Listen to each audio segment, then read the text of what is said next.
सरकटे का आतंक बढ़ता ही जा रहा था। आए दिन पेड़ों पे लोगों के सर लटके हुए मिलते, गांव के लोग काफी डरे हुए दिखाई देने लगे। अब तो दिन में भी लोगों को अपने घर से बाहर निकलने में डर लग रहा था। किसी में भी उस जंगल में जाने या उस राक्षस से लड़ने का साहस नहीं था। एक रात एक बूढ़ी औरत गांव में आई और उस समय गांव में कोई नहीं था। उसने अपनी दिव्य दृष्टि से देखा कि लोगों के सिर गांव के पेड़ों पर लटक रहे थे। वह सब समझ गई और वहां से चली गई। खिड़की से एक गांव का आदमी वो बुढ़िया को देख रहा था और हिम्मत करके उस बुढ़िया के पीछे पीछे जाने लगा।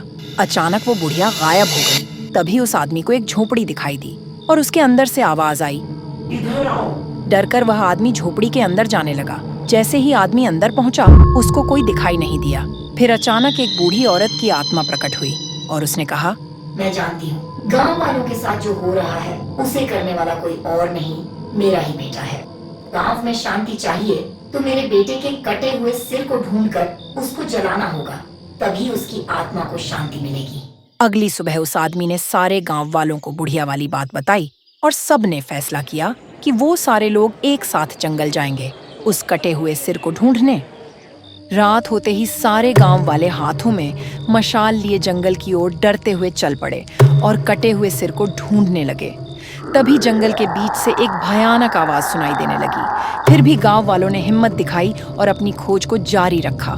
तभी लोगों को एक पेड़ के पास से दुर्गंध सी आने लगी। वो लोग उसकी तरफ गए तो उनको वहीं कटा हुआ सिर जमीन पर पड़ा दिखा।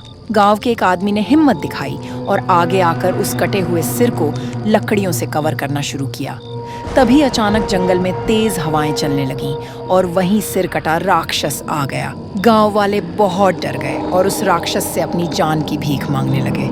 फिर अचानक वही बुढ़िया उस सरकटे राक्षस के सामने आ गई और उसने अपनी शक्तियों से उस राक्षस को रोकने की कोशिश की।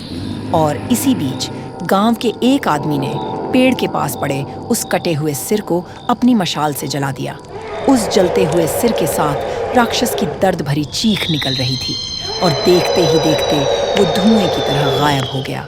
अचानक जंगल शांत हो गया और फिर गांव के लोगों ने गांव को बचाने के लिए उस बूढ़ी औरत का धन्यवाद किया। अगले दिन से फिर कभी भी पेड़ पर किसी का सिर लटका हुआ नहीं मिला और तब से गांव वाले भय मुक्त हो गए।